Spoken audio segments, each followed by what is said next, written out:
I knew from the beginning I wanted it to be a romance because I love romance. Fantasy and romance are my two favorite genres. So I knew I was going to have to work that in there. And I found it was very tricky because I created this character who's very sheltered in a lot of ways. For all like this power she builds up and this knowledge she obtains, she doesn't really interact with other people. So actually trying to build the romance in there was a challenge because trying to think about how does someone whose only friend is this older woman, mother, maternal figure, and she beats someone, like, how does she even know what her feelings are? And so working with that in the context of someone, Adeline, her romantic interest, who's very worldly, who's been exposed to all these different things, um, it was a challenge to try and figure out how that would work, but I knew I wanted to make it work.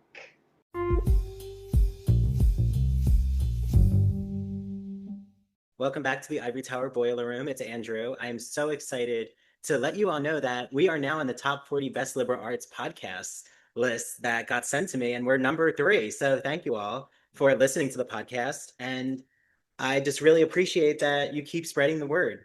So please make sure you follow us on social media. Instagram is Ivory Tower Boiler Room, TikTok, Dr. Rimby, and please review us on Apple, Spotify. All of it helps. So I hope you just enjoy this episode. And as always, remember, there is an ad-free version on our Patreon.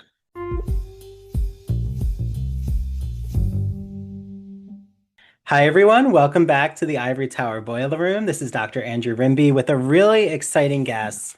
Basically, if you love all things fairy tales, you love cozy romances, you're in the right place. Witch of the Shadow Wood has been just a pleasure to read and listen to. I've been listening on my walk just before jumping on the podcast as well.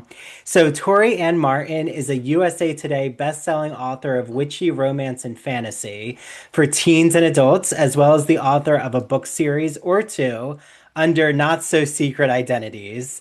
She lives in northern New England along with her partner and their 2 cats. Cats, witchiness, I think they go hand in hand. Where she collects pen names, tattoos, and hoodies in shades of gray and black.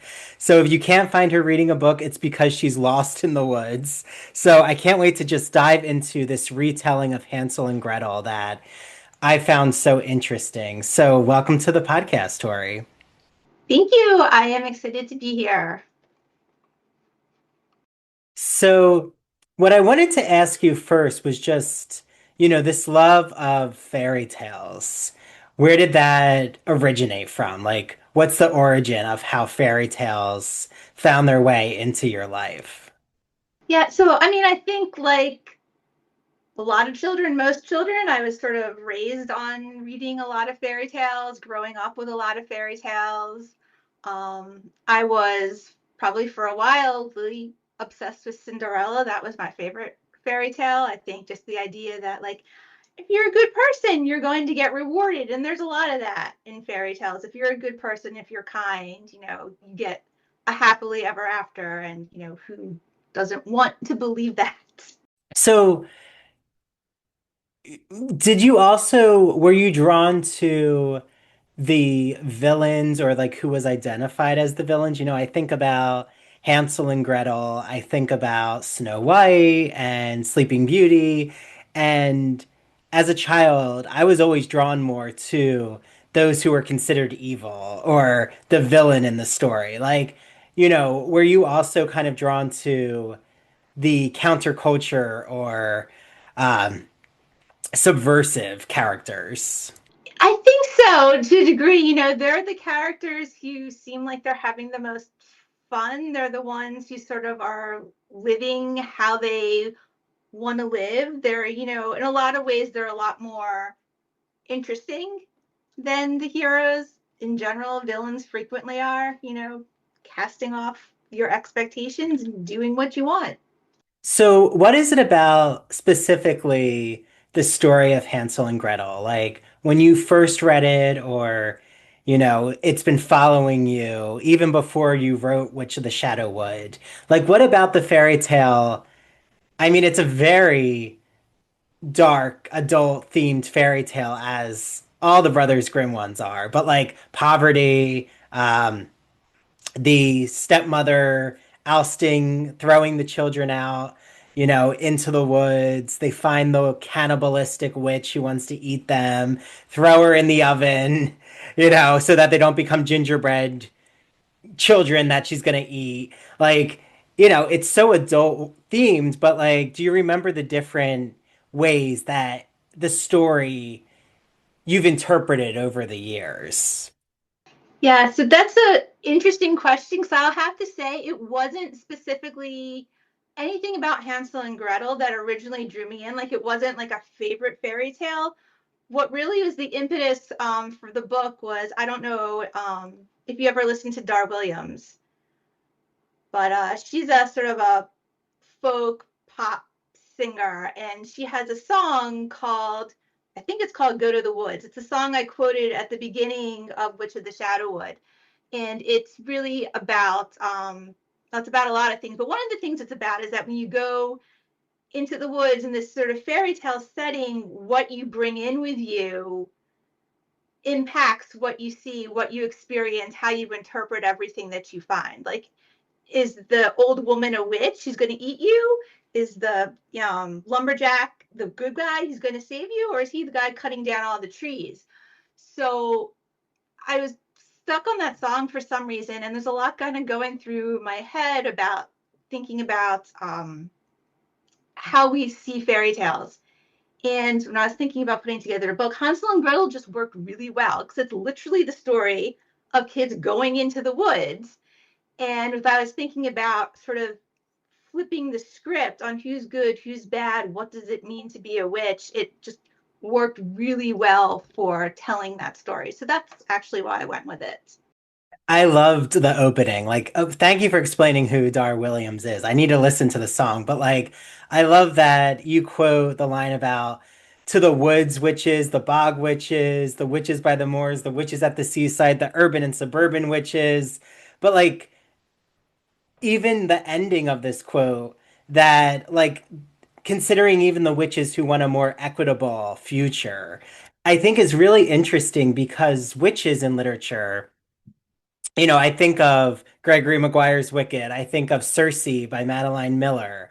Like the way that they've resurrected or rehabbed in a way the witches. Like anyone who's considered a witch in literature and in history, they were usually the women who were living on the edges or were challenging authority and like had to be put into these categories.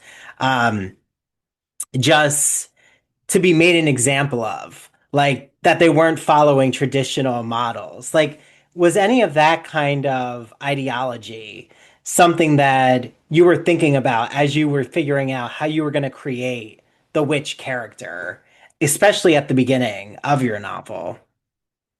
Yeah, I think it's really interesting as everything that's been going on in the world over like the past several years, and it's really been accelerating, is that witches are really kind of having a moment and that sort of being rehabilitated. And if you look, just in literature in general, like there's so many books about witches where witches are now the heroes of their stories and everything like that coming to a head. And I think there's a lot of that is sort of a pushback on the culture we're living with, particularly, here in the US, like, and fairy tales in general, because they're rooted, these stories, the times that they kind of came about and became popularized, they're rooted in patriarchy, they're rooted in a very authoritarian kind of Christian worldview. And so all of these things that we associate with the witches and the villains are frequently rooted in misogyny, they're rooted in anti-Semitism and in fear of outsiders, about what happens to people who disobey or who make waves and go against that. And I think with everything kind of going on, it's makes a lot of sense to me that people are going to start pushing back about that and trying to reframe what that looks like. And at the opening of your novel, we get the expected, I guess, narrative, right, of Hans and Gretel, but we also get a really interesting change, which is it's actually the father, and I don't want to, spoil a lot, but it's the father who actually leads Gretel into peril. Um, so like what was that decision to kind of shift it more to the father instead of like following that traditional wicked stepmother, like, oh, here we go again. Here's the stepmother who's going to have to be the villain. Yeah, I mean, I feel like stepmothers get such a bad rap. Like, on one hand, like, let the father take some responsibility. He's not blameless in any of this. Like, put some of it on his head. And again, not to spoil it, I think the stepmother has her own sort of villainous role to play. Like, she's not left out of the story. But, let's spread a little blame around. It takes two people. Let's not let all the men off the hook. And as I was reading, I'm such a lover. My husband and I love horror, but I love The Witch. That horror, I guess you would call it, but supernatural film. And I what I love about it is the coven aspect.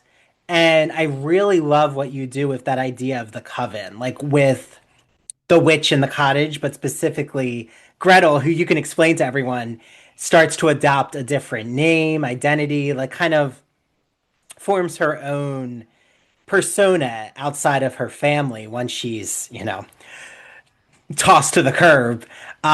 So like even that idea of the coven, like how did you think about how you were going to shape the relationship that Gretel was going to have, with those who they considered to be the witch in, deep in the woods?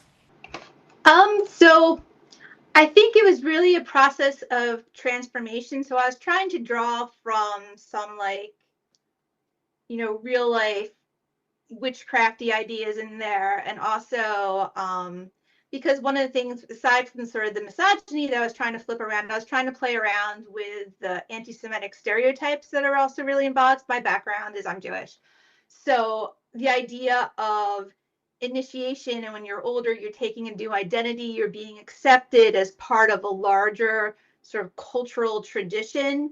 So also blending that with the fact that, especially in sort of the fake historical period when this is set, you don't really get anything done by yourself. You need networks. So you need a coven, you need a sisterhood.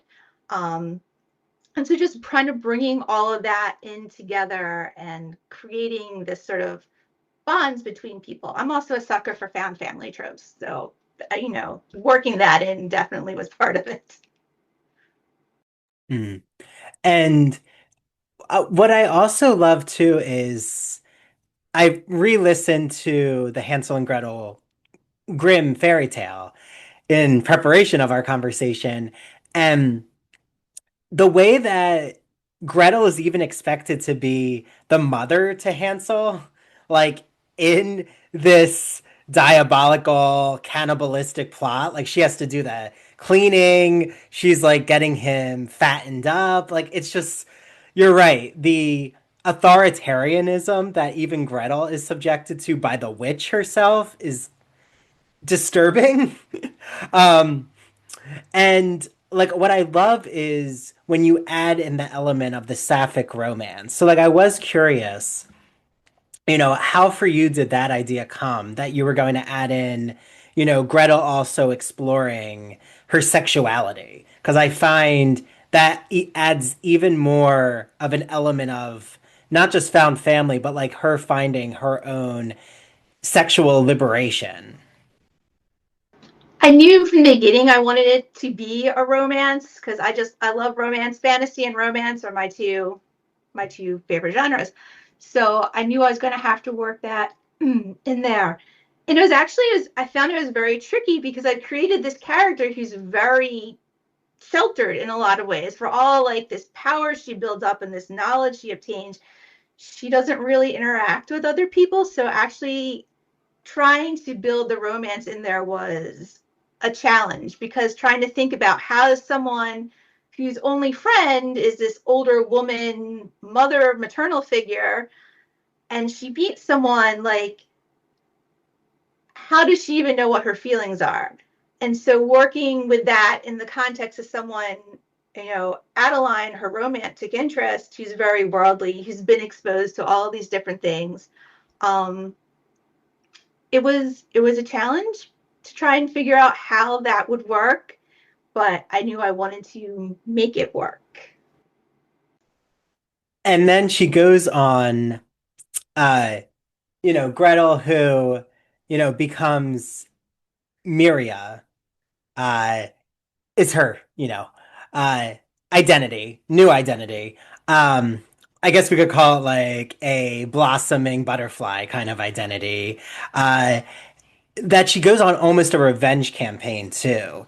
And I found that really compelling because, like, now she's trying to, you know, she's going to be brought back to her blood kinship, but then she has like this layer of the love that she's trying to reclaim, trying to find the woman she loves. Like, I just found it so interesting because you give her so many layers.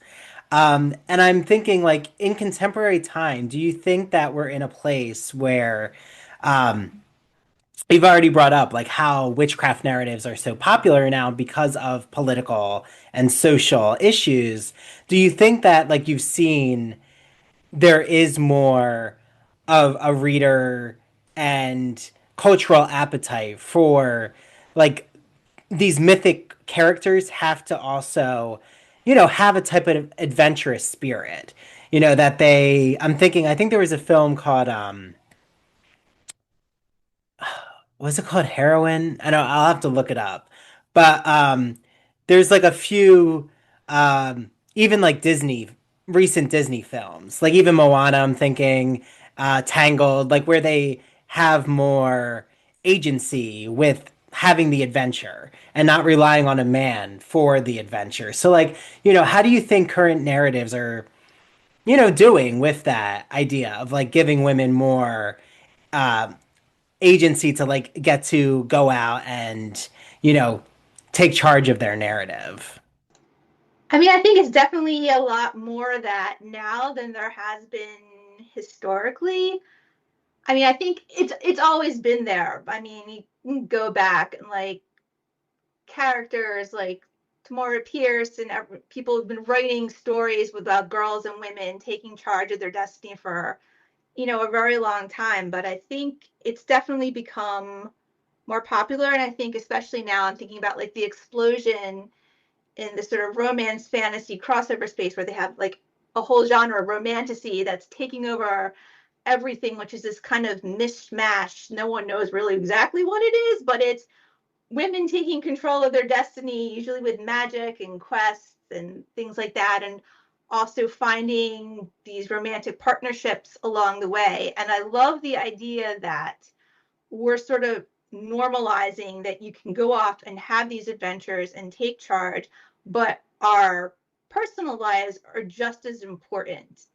And I think that's something that frequently gets overlooked in a lot of stories like that. I don't know, just men focused ones, because ew, romance, no one wants to, think about that. But if our personal lives, our romantic attachments, even our friendship attachments, our family attachments, make us who we are. And so being able to give that equal weight and show that you can still be a strong leader while having that is, I think a great thing that it's becoming much more common.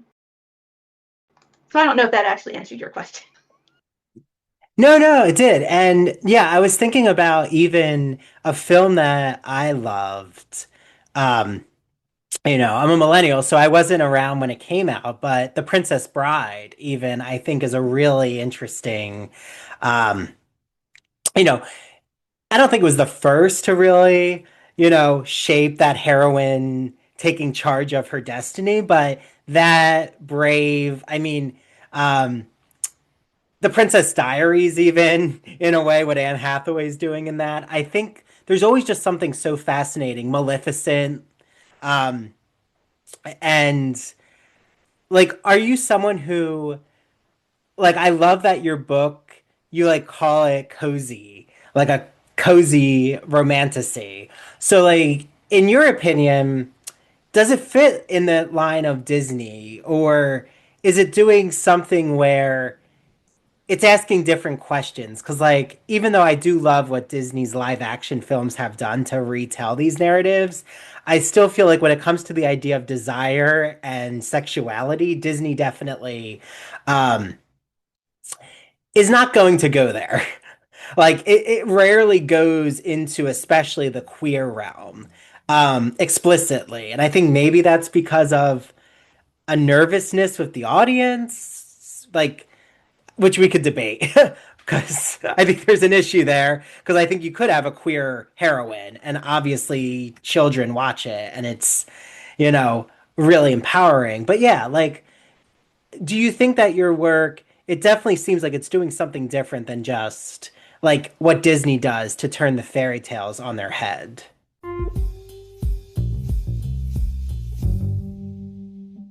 Looking for summer reads, the Gay and Lesbian Review, a bi-monthly magazine that features arts and culture conversations about the LGBT community, has you covered. The July and August issue is all about summer getaways and artists. So, for example, there are articles about David Hockney.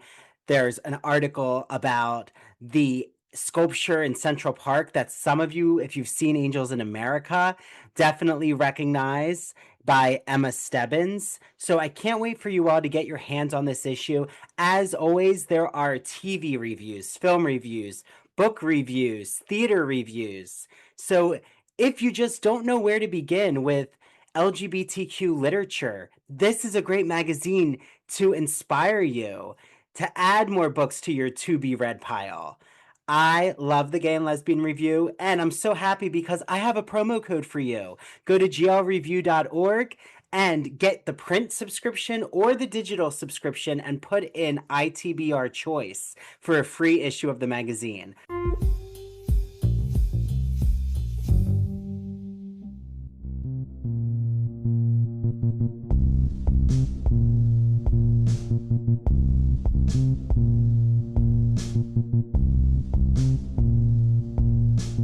Welcome to Severed, a podcast week dropping new episodes every Monday. Severed True Crime and Severed Paranormal episodes deep dive into murder, mysteries, and the otherworldly in a concise format.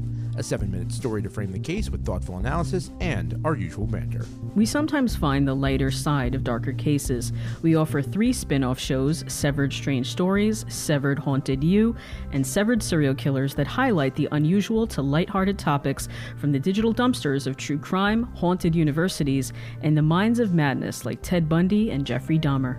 We are your co-hosts. I'm Harry Chambers. And I'm Drew Hudson. Listen on all major podcast platforms, including Rogue Media Network and Radio Garden State. Follow us on Instagram at severed_podcast.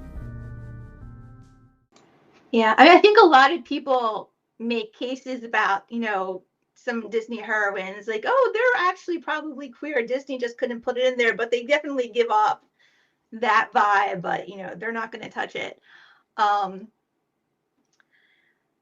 Yeah, I think in a way, it's that coziness, but I think, and I could get in trouble for this, but I don't think Disney challenges sort of the status quo. And I think what I'm trying to do, whether I succeed or not, was sort of challenging that sort of status quo, thinking about, well, this is just the way things are. I think it's what everyone, like Gregory Maguire, like you said, and everything, we do when you try to reinvent these stories and try to explain to people, like, okay, think about it a little differently, because all of these tropes and these fairy tales and everything, they're like ingrained in our subconscious. We don't even think about them. The witches are ugly, the heroines are always beautiful, and well, what does that mean? What is that telling us? And Disney's not really going to subvert that. They're going to uphold those things. So I think the most interesting questions come up when you try to flip that around. And I did find the film. So Robin Wright, who's stars in The Princess Bride, was recently in the film. It's called Damsel. and its heading is actually it's not a fairy tale, or it's not just a fairy tale. It's all about like basically the Robin Wright character. She's the queen and actually pretty manipulative. Uh, and her son like is going to marry this um, working class uh, girl played by Millie Bobby Brown, and like Millie Bobby Brown's character has to like fight against the regime of the kingdom. It's actually really, I thought it was really interesting. But I love what you're saying, Tori, because I think that like what you're able to explore it like is in that realm of, talking about the woods. Like we have to talk about anytime like woods and fairy tales are mentioned, I just always think of my favorite musical, Into the Woods. But I think it's a powerful like literal territory where you don't know what's going on deep in the woods. So there is like an anxiety around that, but there's also like, you know, a peacefulness too. Like with anyone who's gone hiking or like you get lost, like you said, you could be found in the woods yourself. Like, what is it for you about the woods that just serve as both a literal space of discovery, but also like symbolic space, like in literature? Because I always find it fascinating. Yeah, I love hiking. I love, I said, going into the woods. I think there's something, sorry, pause there. I think there's something just sort of inherently interesting about it. You're going in, you're leaving civilization behind. Everything that, your normal life. And civilization, meaning not just like your technology and everything like that, but all of the constraints that we live under, all those external forces that try to push us and shape us into being who we are and keeping us in line and all that. The woods don't have any of that. It's wild, it's free, it's kind of dangerous in that way, both for good and for ill. So I think it's that mystery pull that you can get lost in the woods and you can also lose yourself in the woods. And also, I think we know like there's been studies that like nature is literally healing. Like having trees around improves your health. And I think some part of us also kind of instinctually knows that. Like there's a draw there. It's so true. I mean, like I even studies that say if you read for 10 minutes, like your stress levels just decrease. And like for me, bike riding, or I'm here in North Jersey outside the city, but like I live right by the Hackensack River, and there's these biking trails, walking trails, and it's just like there's something about that connection of seeing the birds, like hearing nature. I agree. It's like the healing properties are there. And like I'm curious, like how much research or what kind of research did you do about like medicinal properties, specifically when it came to women who were being seen as witches, like in the European witch trials? A lot of them were practicing alternative medicine, we would now call it, like herbal medicine, ginger for digestion, like things that were countering what the doctors were doing, but they were healing. It was very indigenous, the types of practices, but they were labeled as um, suspect. Like they were going against the prescribed, authoritative practices. Like, did you look into some of that for inspiration with your novel? I kind of already had a little bit of all of that, like reading in the background, because I've just done so much of that over the years, looking into stuff. So it was all kind of like hanging out there in my head already as I was going into it. But yeah, I mean, I think sort of circling around with your point, with they were doing these kinds of things and they were challenging those structures because only men could be doctors. So if there was women out there healing and maybe even doing it a bit better job of it, like we needed to squash that. So we needed to convince you those women were evil. That was not healing. That was witchcraft. That was the devil at work.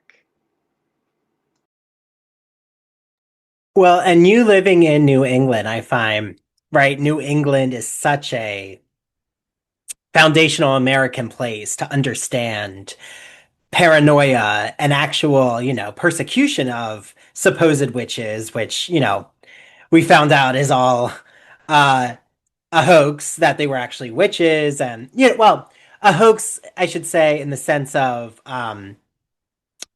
villainous, like evil witchcraft, and was being used specifically in Salem to just settle vengeance plans, take land, you know, put Tituba, a woman of color, under suspicion.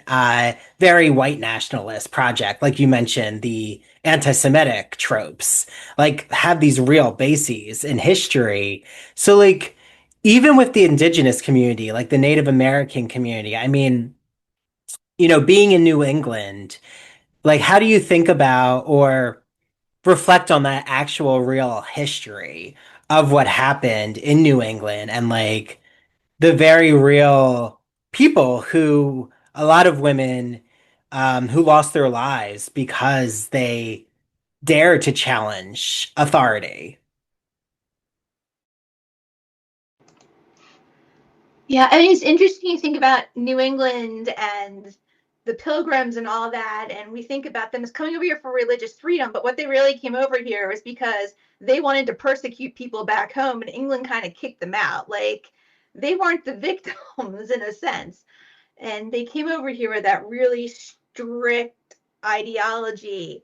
Um, and I think a lot of that gets lost. Like, I don't know if you've ever been to Salem, but I mean, it's a fun town, but like, there's no real history there anymore. I think it becomes an idea, a fun thing that people don't really think about where all of this is coming from.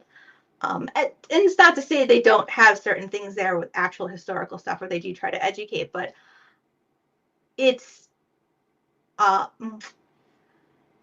it's definitely a thing that gets glossed over a lot.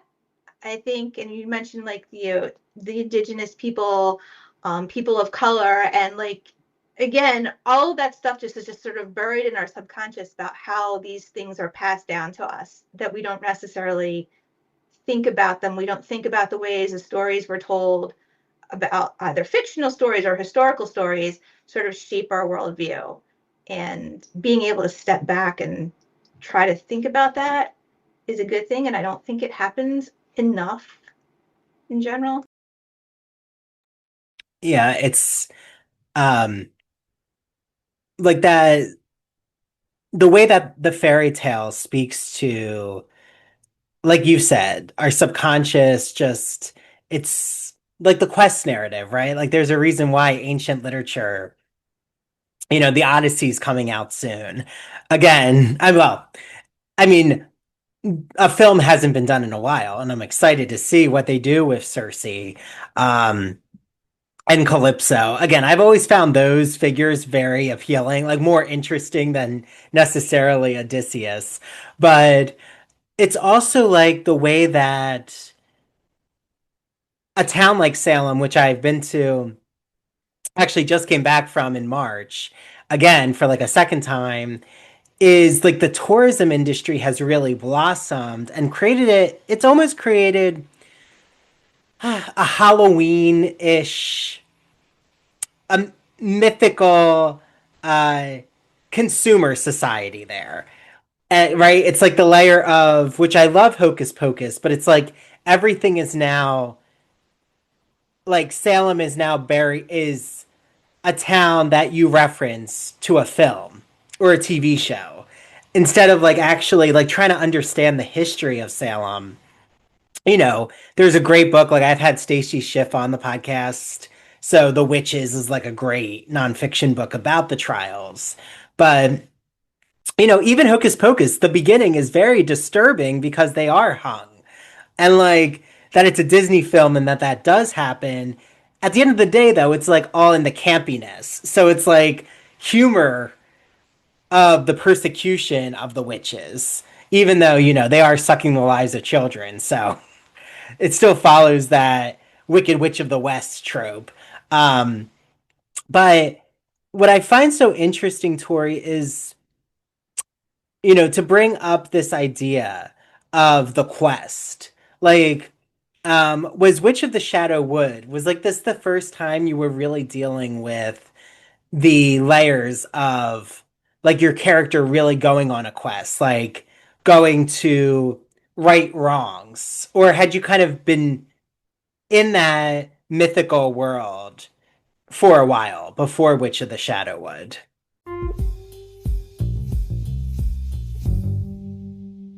Why does anything exist? Why is there something rather than nothing? I think that's a question we all, as curious people, have asked ourselves. And let me tell you, Professor Stephen A. Simon's new book is so thought provoking that I can't wait for you all to pick it up. He provides his experience as a professor of political science and philosophy to explore that question with such a variety of perspectives from science, religion, philosophy, and even mathematics. He helps us understand what could possibly explain the most fundamental fact of all, that anything exists. So you can get this from broadviewpress.com. The floodgates have opened with science fiction as a genre in my life because I owe this to my husband and I'm going to give him credit. He has really gotten me to think more about sci-fi, film, and literature. I have to say, Minority Report, absolutely amazing. And Alien, I mean, who doesn't love that alien coming out of that human body in the first film?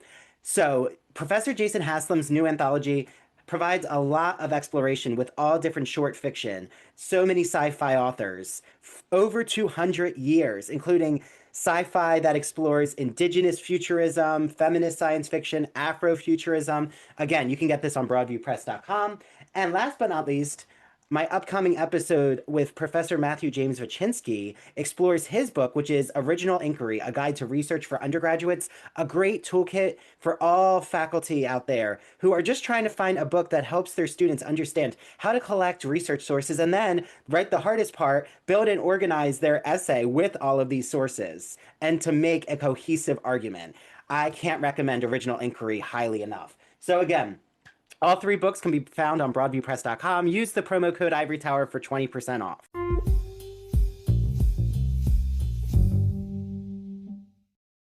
Are you a fan of classic Hollywood movies? Are you a fan of queer cinema? Then do we have the podcast for you. Hello, everyone. I'm Christian Garcia. And I'm Luke Del Mar. And we are your hosts of That Old Gay Classic Cinema, where we take a look at some of the greatest films of all time and analyze them through a queer theoretical lens. Let's be honest. LGBTQIA+ people have been a part of Hollywood since its inception, and this podcast celebrates those artists and entertainers of yesteryear while also taking a closer look at the queer-coded characters and stories in classic Hollywood films long before queer representation entered the mainstream. So follow us down the road of classic cinema as we give you a guide to some of the films that touched our hearts, brains, and even gave us courage to be ourselves. You can listen to That Old Gay Classic Cinema wherever you get your podcasts, and be sure to follow us on Instagram, YouTube, and TikTok. All right, listeners, we're ready for our close-up.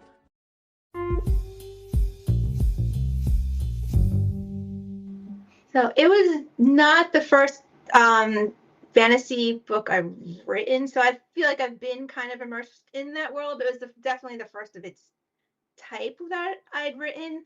So, I mean, I think one of the things, just in general about writing, I think I approach it anyway, is your characters always are going on a quest. Even, no matter how mundane what they're doing is that they need a goal, they need to go out there, and they're going to run into things that block them from getting to that goal.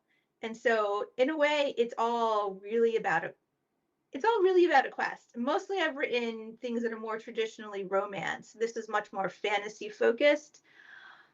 But even with romance, one of the reasons I like it is that it's all about, for female characters, especially, trying to improve themselves, trying to make themselves better, make their world better. And yes, there's a romantic relationship that becomes a part of it and hopefully a catalyst in getting there. But it's always about going out and trying to do something and trying to accomplish something and trying to leave the world and yourself a better person at the end. So in a way, I feel like it's a very common theme across pretty much all stories. Maybe not all, but a lot of stories.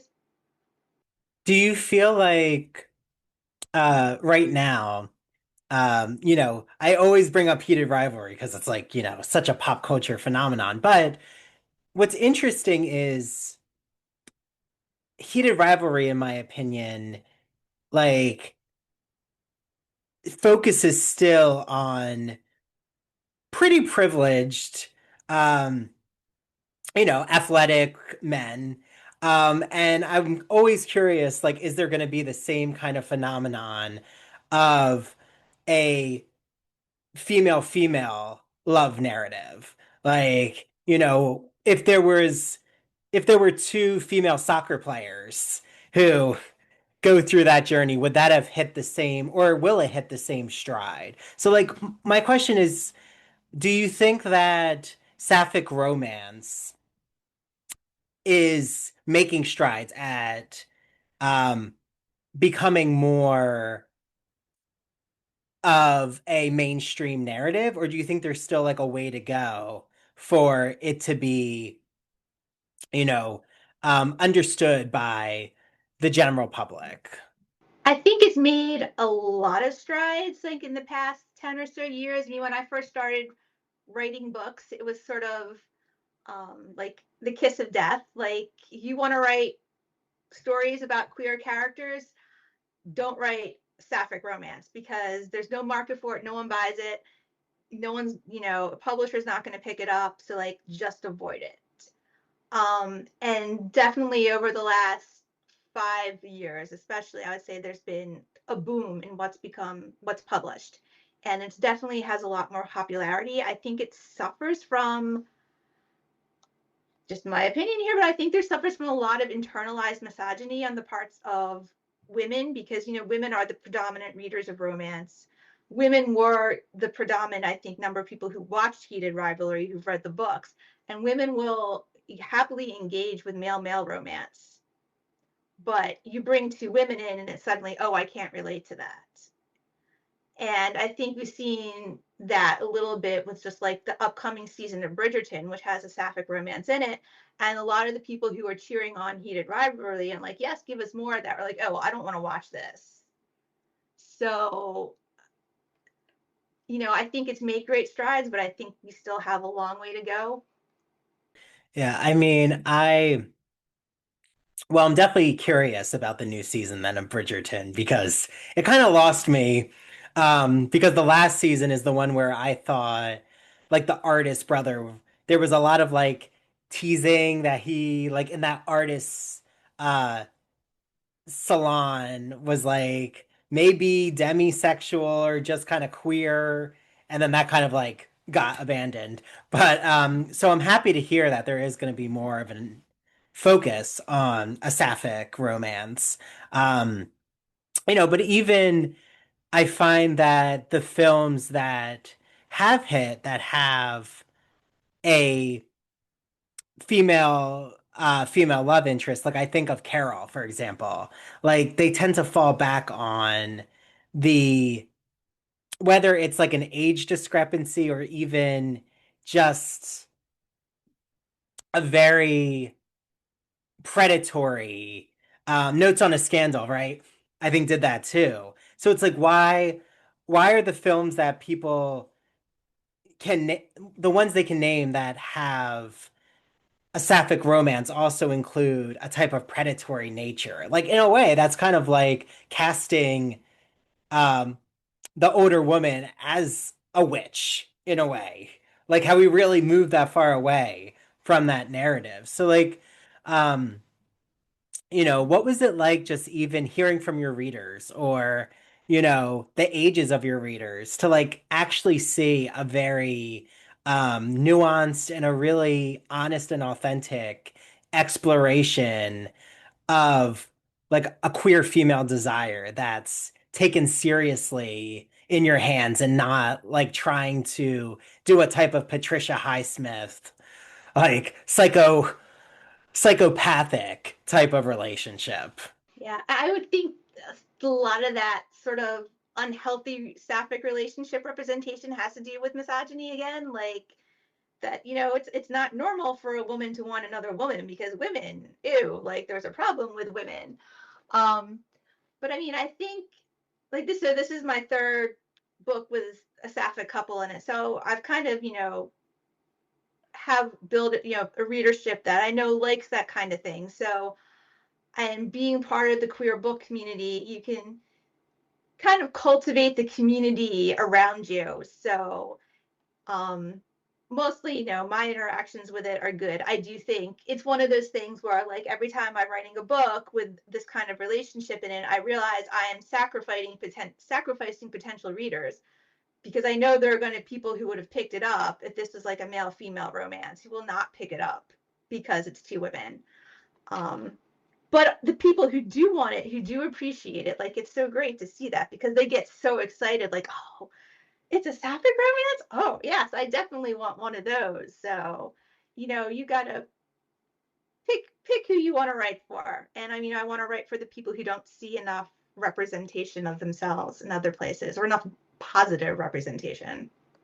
Do you feel like, because I feel like you kind of have teed up where you could like continue to retell fairy tales and add in sapphic romance elements. Like, do you feel like do you want to continue that, or do you feel like Witch of the Shadow Wood, like it worked with what you wanted to do with your romantasy element? Like, where are you now in your headspace as a writer? Like, are you going to now look into Snow White? Are you going to look into Cinderella, for example? I have kind of two projects I'm actually in the middle of working on. So one of them it's a sapphic reimagining of Rumpelstiltskin. So, which is really kind of thinking about identity, and because Rumpelstiltskin, the names and all that sort of thing, but with a sapphic romance. And I'm also still in my female rage era, like I was with Witch of the Satyr. So I have another one that I'm kind of working on it's different. It's more of a horror romance mashup, but so both in a similar vein, but one's a lot more similar.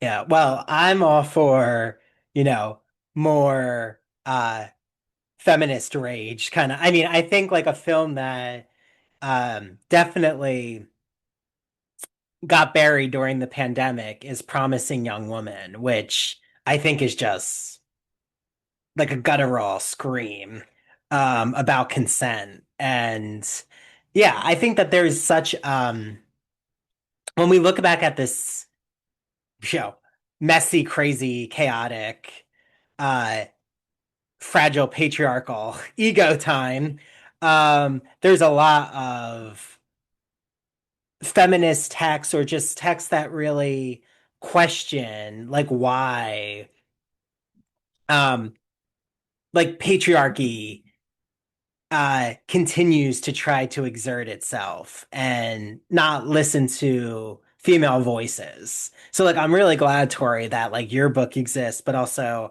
you're continuing to um poke holes into that system. So like, who else right? Everyone needs to read or listen to Witch of the Shadow Wood, but like who are other authors, or like what are other pop culture are you consuming that like has helped you kind of question uh the society that we live in, that we can call America? Oh, questions like this always make me think. I have no idea. I've never read a book in my life. I've never watched a TV show in my life. I don't know anything. But yeah, I feel like, I mean, these days I'm reading exclusively, or trying to read mostly exclusively, like queer stories, queer authors, trying to focus heavily on books by people of color, you know, trying really hard right now to think of specific titles, but they always flee my head when I get questions like this. But I think trying to be intentional about like entertainment choices, whether it's books or movies, like there's been so many good movies and TV shows that are sort of poking holes, as you put it, into this cultural narrative that we have, like things like The Sinners that, came out the other year. And like, I think just trying to be intentional and think about that is what counts, looking beyond the big things that get pushed in your face. Because with a few exceptions, like Heated Rivalry, which blew up, most of the big things that get pushed in our face are straight, they're white, they're not really challenging anything. And I think we need to challenge things because there's a lot right now that deserves to be challenged. Yeah, it makes you think that like we really do have a voice in the community of what's amplified in arts and culture. And you're right, like really centering centering queer artists and writers makes a difference. Like it matters to really, talk about what, you know, is being published, talk about, um, these texts. And, it's why, like, everyone who I know who loves fairy tales, who loves, questioning fairy tales. I'm just like, okay, which of the Shadowwood needs to be on your bookshelf? So I've just had such a fabulous time, Tori. I am so excited that you came on the podcast. And, how can everyone find your book and how can they follow you too on social media? Well, thank you so much for having me. Easiest way to find my books is go to my website because I have my links to everything are on there, toriannemartin.com. And you can find all my socials on there. You can sign up for my newsletter if I ever start using that again. And yeah, everything's there. Well, thank you so much, Tori. And, until next time, I'm excited to, follow your journey and see, your new novels. I can't wait to get my hands on them. Thank you. Thanks for having me.